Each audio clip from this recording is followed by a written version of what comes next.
তুমি কোন শহরের মাইয়া গো লাগে উড়া ধুরা, তুমি কোন শহরের মাইয়া গো লাগে উড়া ধুরা।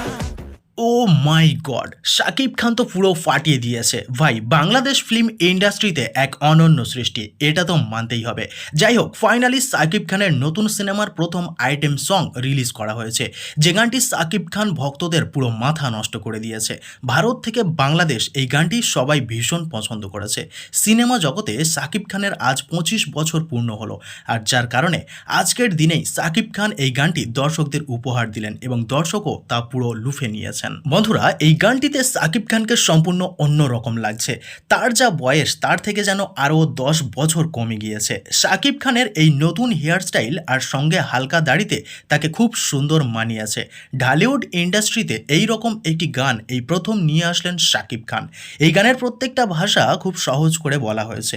এই গানের একটাও শব্দ কঠিন নয়, যা বুঝতে সহজ হবে দর্শকদের। এছাড়া এই গানের মিউজিকও জাস্ট অন্য লেভেলে করা হয়েছে, যা দর্শকদের মন ছুঁয়ে গেছে। বন্ধুরা, এই সিনেমার বাজেট অনুযায়ী সিনেমার আইটেম সংটি অনেক প্রিমিয়াম লাগছে। গানের সেটটি খুব সুন্দরভাবে তৈরি করা হয়েছে এবং লাইটিং দিয়ে সাজানো হয়েছে। আর বাকি শাকিব খান এবং মিমি চক্রবর্তী তাদের অসাধারণ পারফরমেন্স দিয়ে আরও সুন্দর করে তুলেছেন। সত্যি শাকিব খান যে এই বয়সে এসেও এরকমভাবে নাচছেন, এটা অবশ্যই প্রশংসনীয়। আর এবার আসি আমাদের মিমি চক্রবর্তীর কথায়।